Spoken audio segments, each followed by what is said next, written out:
Cool, man. Well, it's good to have you. First of all, it's good to just see your face and good to talk to you in the first place. And uh, I'm going to share this conversation with other people, as I said. But this is Brother Sage, man, and I can't think about you without smiling, and you're smiling too. So I want to just say a couple words about how we, more than a couple, but a few words about how we met because it's just crazy, and then we'll just have like a little bit of conversation. So I met Sage with my family, I don't even know, 10 years ago, not a little bit more than 10 years ago. We went on a trip to Hawaii with our miles points or whatever we had. And we went there, but we didn't really know where we were staying. We just went to Hawaii and was just kind of like, hopefully we'll find some place to stay. But we went there with the miles points. And it was a really low cost budget way of traveling. And we went there and we found a couple hotels, and then we said, well, let's go to the other side of the island on Oahu and just like make our way. And we were going down the road, and my daughter heard your family playing music, and she was 22 months, and she was convinced that it was this guy named Modest Yahoo, who was a reggae singer that we listened to, but she loved to call him Baby Jesus, which is a whole other connection that I won't get into. So she goes, Baby Jesus, stop the car.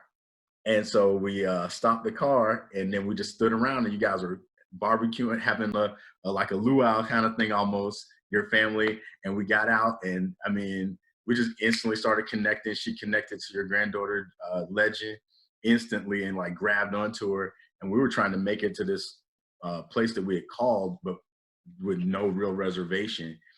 And then we started talking to your dad. And then your dad just out of nowhere said, where are you going? We said, oh, we're going to go to this place. We've never been there.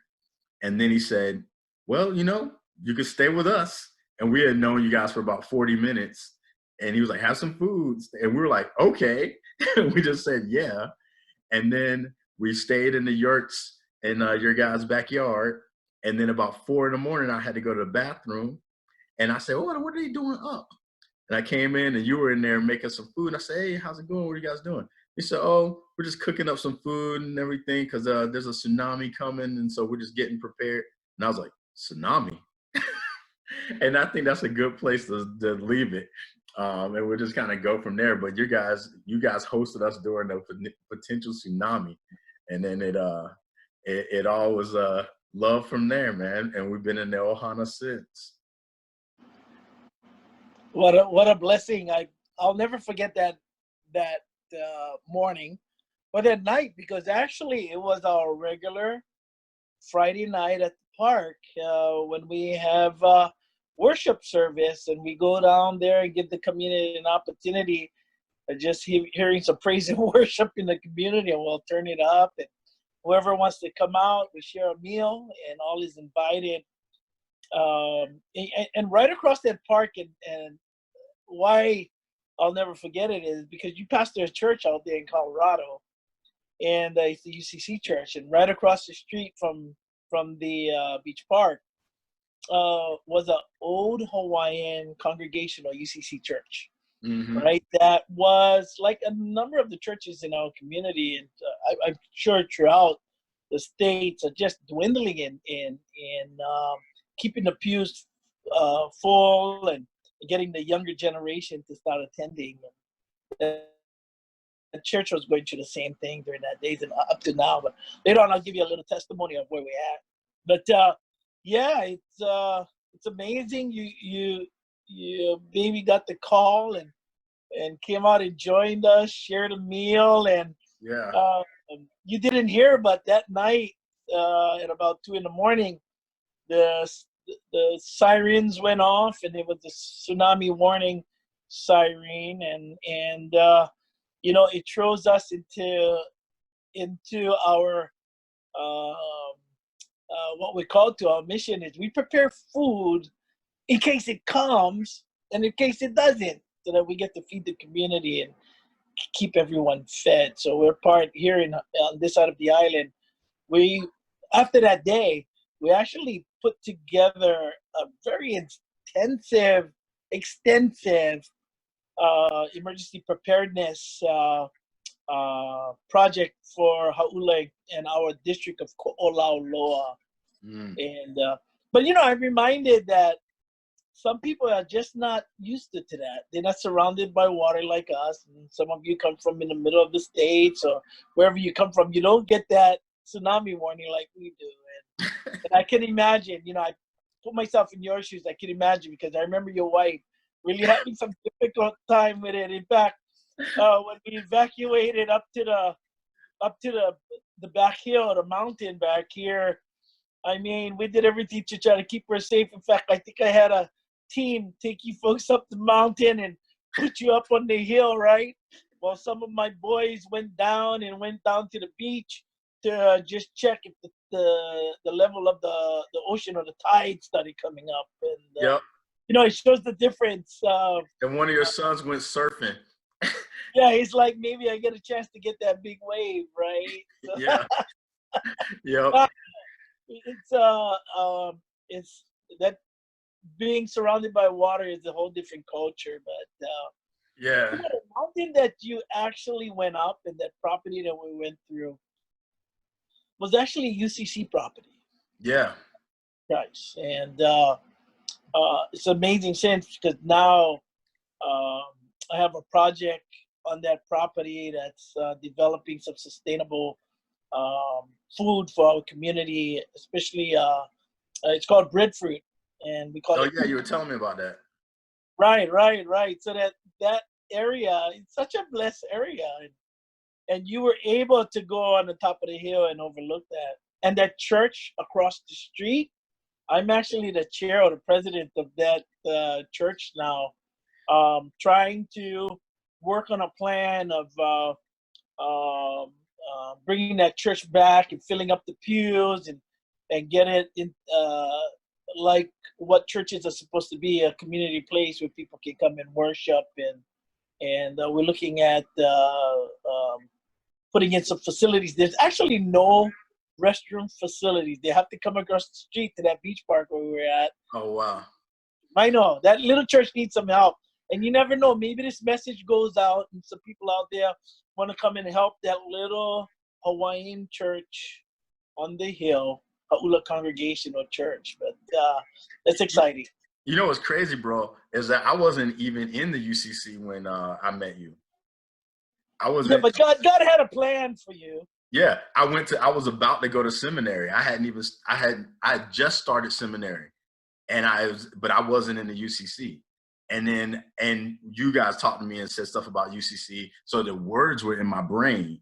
And then once I got back from that trip, and I started talking to some other people, then I ended up deciding to go into the UCC. But I didn't know anything about it except for you guys, and I knew another guy who left his church and he gone into it, and I knew nothing about the UCC at all. And I just said, "Oh, let me just join it." And then I just learned along the way. But that was, God's trip, because it took a tsunami. I hadn't even committed to stay in the seminary, and then I met you. The blessing is we're a non-denominational Hawaiian Christian church. Uhane Hamolele Pi'ike, a family of the living God. Yeah. And our church ministry was called as a service ministry. So we have a lot of outreach that goes into the prison, works with the homeless. Those yurts that you stayed in was a project. There were people from the prison in the yurts with me and the babies and stuff like that. It was a project to help our homeless transition from the beaches or from the bushes or from the mountains back into mainstream. And that's what those yurts that you stayed in was actually part of that project called the Pu'u Honua, which is a place of refuge, right? Yeah. Pu'u Honua project. And, and being a non-denominational Christian pastor, it was my call that I bring the body together. So the UCC, along with a number of the churches in our community, became a model, not just for our community, but for the rest of the state, for the rest of, I take this message not just to the nation, but around the world, showing that we can come together as one, especially in Christ. That was his purpose, is that not that we be divided, but that we all gather one in him. And that's the exciting thing. And the UCC Church played a important role, along with a lot of our other denominational churches in our community. Yeah, I still like remember like when like Lee and Keon had just come out of prison and we're there at the same time and we were all hanging out in the yurts together and I was like, man, God's a trip. I'm sitting in here with a baby and my wife with some people I met and staying with them. I only knew them for 45 minutes and like they having a homeless in prison ministry and I was like, but it's like God's like, woo, woo, woo, woo, woo. And then it just like happened. And I remember we did that. We put our heads together and breathed the air from our nostrils. And Lee told me, he said, this is because the air from the nostrils can never lie. You can't use the breath from your nostrils to lie. And I was like, man, that's awesome. And then, and you mentioned Himolele in the name of the church. Your dad told us about Himolele and cleaning the junk that comes up inside of us and everything. And that's like been something that has resonated with my family, at least, is when we encounter different things. We'll be like, we'll try to clear it and talk about, and we remember the Himolele and everything, which is, you know, obviously if anybody watches, I'm like, what's Pedro talking about? They might think I'm speaking in tongues. But that's, can you say a little bit about Himolele? Yeah, you know, I'm so intrigued. You know, my grandmother was a kahu, or kahu in Hawaiian means a pastor, right? Mm. And my dad was a kahu. He was a pastor of Wuhani Family of the Living God. And so the Hawaiian language has always been, it's such a simple language. And in fact, you know, I was thinking about you, and I brought out a couple Hawaiian translation Bibles, and this is of the New Testament. This is one of the newest edition. Comes out of the UCC Church, because the UCC Church did a lot of missionary work, especially to the Pacific, right? And one of the things they played is the big role they played is in education and educating the Hawaiian people, along with Polynesia. And actually, that's where education came from. It's from the church. Taught people how to read and write. So one of the first things they did was put Hawaiian down and started to make it a written language, because it wasn't a written language, right? And then what they did was translate the Bible into Hawaiian. And if you look on, and I give you my grandmother had this Bible, some of the original Bibles that was written, translated by the missionaries who came to learn the Hawaiian language and work with the Hawaiian people to get the Bible written in Hawaiian. And if you look on this Bible, yes, it's a kahimolele. It says kababala, Baibala is Bible, hemolele. Hemolele in Hawaiian means holy, right? And before I even explain hemolele, I like to talk about aloha, right? Because you were talking about that breath that we share, and the Hawaiian people, almost like Eskimos, when we greet each other, we actually exchange the breath. I like to say back in the day, that's probably why a lot of them got wiped out by a lot of the diseases that came, because, you know, they were exchanging breath with everyone that came to the islands that wanted to. But the foreigners brought that handshake, right? You know, the one you reach out and shake each other's hand. And when they did that, they called those people haole. And today it's called hauli, right? Hauli, you heard that word, hauli. But really what it means is ha is the breath of life.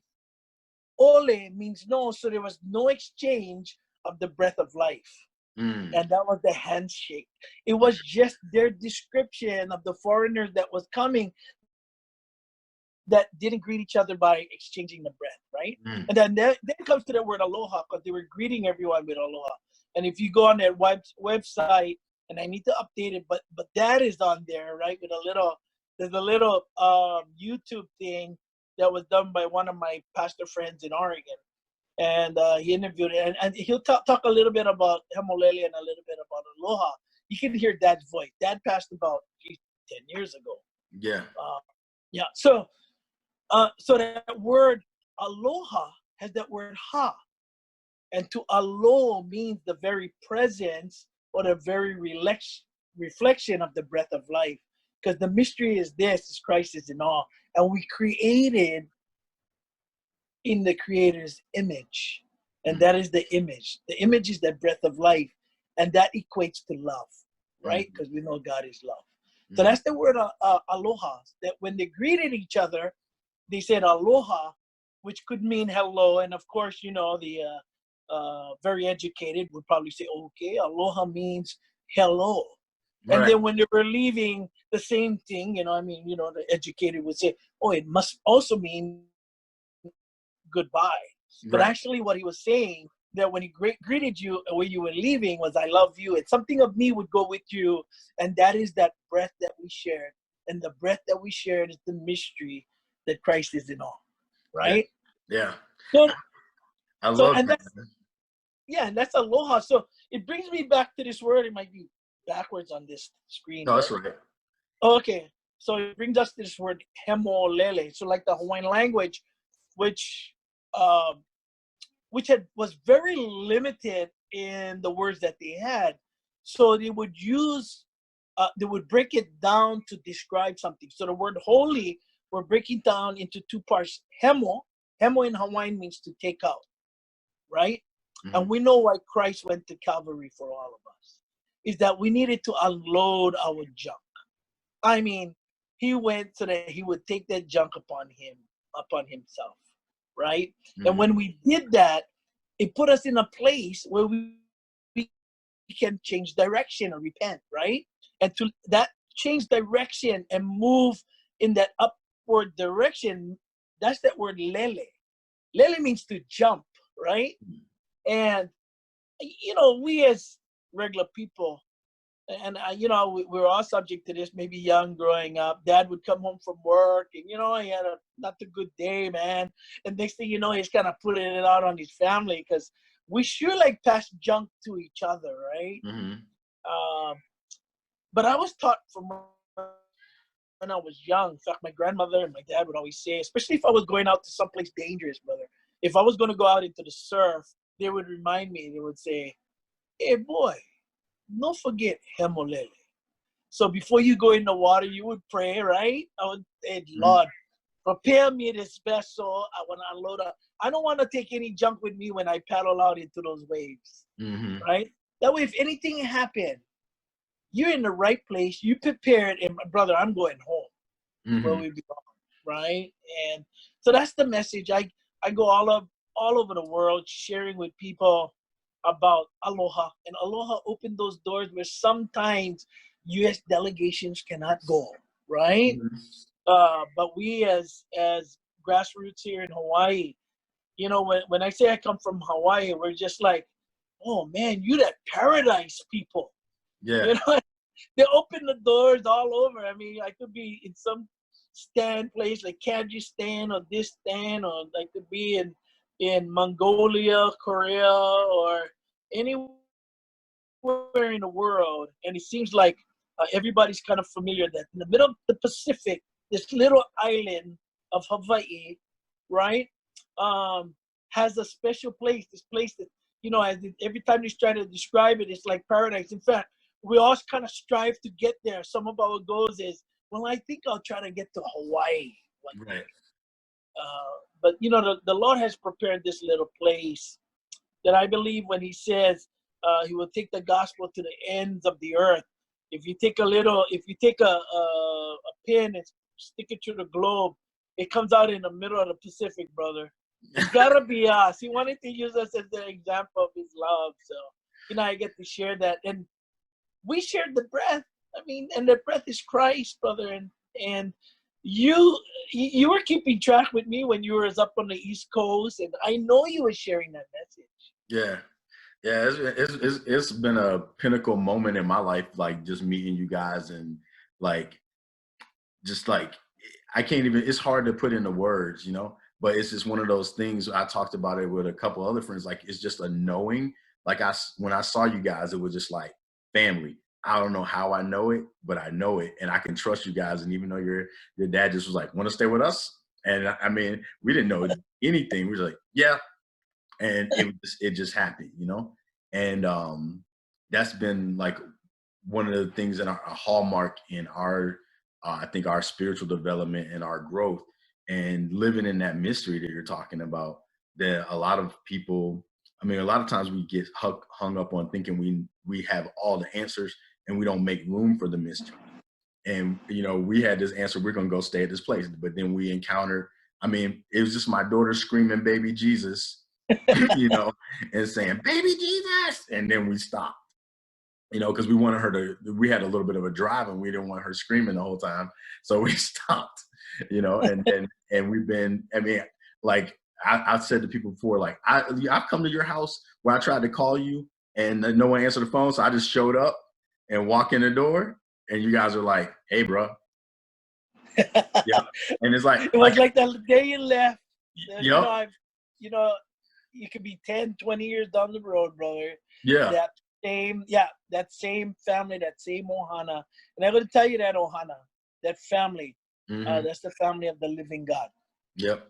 We're all part of it, and that's the blessing. Yeah. Cool. Well, I think that's a good place to say farewell to anyone who's listening. So, but I just want to first of all say like aloha and mahalo and every word that you guys have shared with me, and to say, yeah, I love you guys, and I'm glad to know that you're in the world being you, and I know that at any point in time, I always think like I'm doing fairly decent right now, but if anything happens, I could have enough money to get to Hawaii and walk and knock on your door and go live in one of your yurts, and we'll be all right. That's my backup plan. I'm like, hey, Sage, yeah, I failed at everything. Can I live in your backyard? Well, I feel like you're sitting right here with me with this, with today's media. It's amazing, brother. You're sitting in my office with me right now, and I'm thankful. It's a blessing that I could share this moment with you, and that message is aloha. Aloha, I believe, is the word alive in us, and we can preach it, but it is a great thing to live it and continue to live the word, brother. And aloha is it. I love you. God bless. Yeah. God bless you too, man.